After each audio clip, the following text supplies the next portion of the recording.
What is going on, guys? Welcome back. I've got Marcus back with me, and although I mentioned in the prior video, we do have a logo and a name. We didn't bring it up, but it's less than a quarter, meaning it's hopefully going to be less than 15 minutes of a video. If you haven't went to Marcus's channel, it's very simple. It's just as simple as mine, I promise you. It's youtube.com/that franchise guy, all together, no spaces, slashes, underscores, as simple as he could for you. So do yourself a favor when you're done listening to this video, unless he said something that really doesn't make sense or doesn't make you want to care about his opinion, you should probably go check his channel out, and really check it out anyway. You'll be just fine. So we are going to talk about gameplay. We did a video, if you haven't seen it, Connected Franchise Mode, which is really where he focuses in on Madden. And that video was very well received to the point that we're doing more videos. We're going to talk about gameplay, though. And listen, let's be honest with each other. If you don't know what you want in Madden 20, Google Madden 19, 18, 17, 16 wish list, and you could probably pillage some things that aren't there. But, you know, Marcus, the biggest thing for me as a player is I want impact, momentum, body weight. I want these things to matter because I really feel like that's the number one thing lacking in Madden right now. As a player, I don't feel connected to what's actually happening on the field. Yeah, and so basically we're gonna bounce back the three biggest gameplay things we want here, and this didn't make my list mainly because I'm dumb and didn't think about it, because this is huge.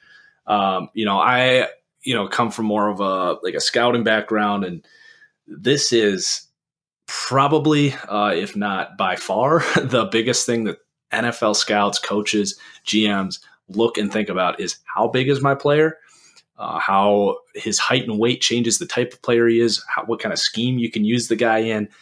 And you look at Madden and, well, he's got, 87 trucking, and your corner's got 78 tackle. It is what it is. It doesn't really matter if they're 5'9", 170 as a corner or 6'3", 210. It's going to more or less act the same. There's little minutiae that might change things, but not nearly to the degree that you're going to see in real life. And it's super frustrating as someone that wants to not just build a team realistically, but just straight up have realistic gameplay. We've got our online league. Power backs are completely devalued because it's just, you can't run up the middle on 3rd and 1 and truck forward for a yard. It might work if you go untouched, but at that point you might as well have Dion Lewis or Philip Lindsay because you're going to get there quicker. So it's pretty ridiculous that it's not evolved over the years. It's actually probably regressed. And I'm really glad you brought that up because it's not just a gameplay thing. It also affects franchise mode. So that's huge. Well, to me, it's simple. Have your player, have their body, have their size, change how they play. And then from there, if you want to have ratings dictate something more, then let that happen. I mean, a common example, let's talk about J.J. Watt. Listen, there's a lot of players that meet his same height and weight. They might not have his same reach. They might not be able to swat the ball as well, but he has a skill set that makes him unique that not every player has. And I think that's a big part of Madden. There's an interchangeability, like you just mentioned with halfbacks. I don't need that power back on 3rd and 1 to go get that hard, long yard.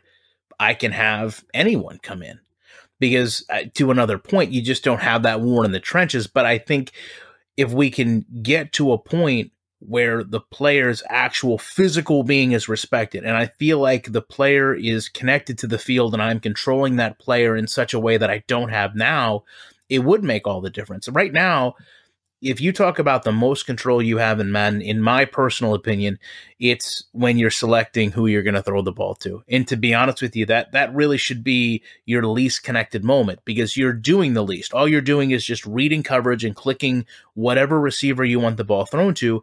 But it feels like that's when you have a majority of control, because everything outside of that, whether it's from the snap to the drop back or to the actual catch to the movement after the catch, all seems to be predicated on pure animations, which naturally there's so much animations in the game, they're going to carry over.